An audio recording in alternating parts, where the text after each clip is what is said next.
shofar.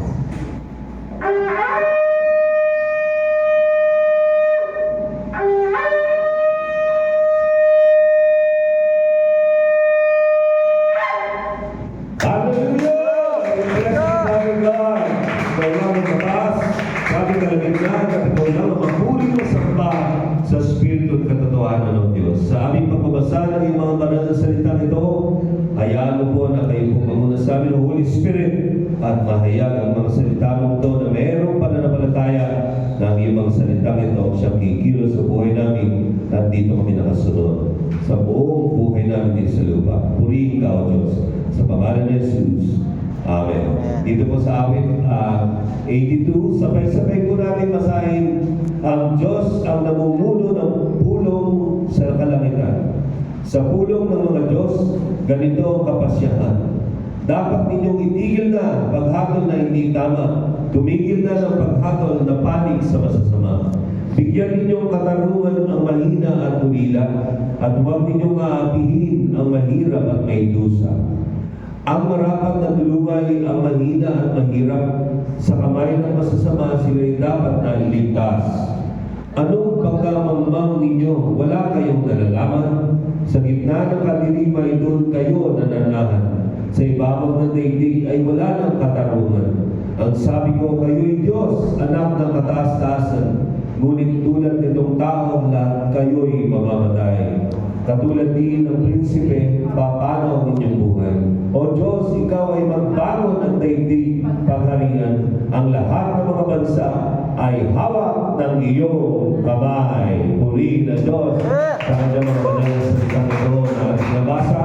So, umaga ito, kapatid, hawak ng Diyos ang iyong buhay. Hawak ng Diyos ang bansang ito, ang bansang Pilipinas. Hindi niya papamayaan ang bansang ito. Kung dadaan man tayo sa mga pagsubok ng pandaigdigan, hindi niya papabayaan ang bansang Pilipinas dahil ang bansang Pilipinas, ang anointing niya ay anointing of a worshiping nation. Hallelujah. Tayo po'y manalangin. Father, we thank you so much sa umagang ito. O God, tinipon mo kami sa lugar nito at patuloy mo pong titipunin pa, O Diyos, at magtatawag ka pa ng iyong mga anak na sama-sama, nagkakaisa, na magpupuri sa iyo, O aming Ama, na nasa langit, nasasabay ka sa Espiritu at katotohanan, O God, at hayaan mo po, let your presence not just be felt, let your presence be here right now. For it is true, Lord, that your presence is already here. Why? Because it is written in your word, for where 2 or 3 are gathered together in your name, there you are in the midst of us. At dito ka sa aming kalagitnaan ngayon. At ngayon, O Diyos, patuloy ka mag-uusap sa amin, patuloy ka rin mag-uuna sa amin, Holy Spirit, because the only reason why we can worship you, because your presence inhabits the praises of your people. Kaya hayaan mo po that we are always abiding in your presence. At kami lagi nananahan sa inyong presensya, Panginoon. Kaya kapag kami nananahan sa inyong presensya, tiyak ang pagsamba, pagpupuri, at talagang pagdadakila sa inyo ay damang-dama.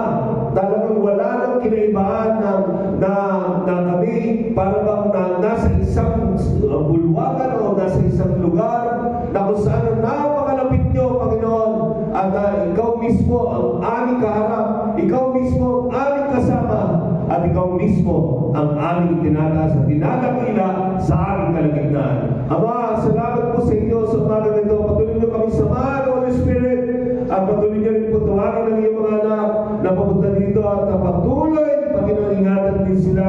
O God, gaya ng pag-iingat mo sa amin punta namin dito. Lord, pinagkakatiwala po namin sa inyo lahat ng aming gagawin sa lugar nito. O God, for your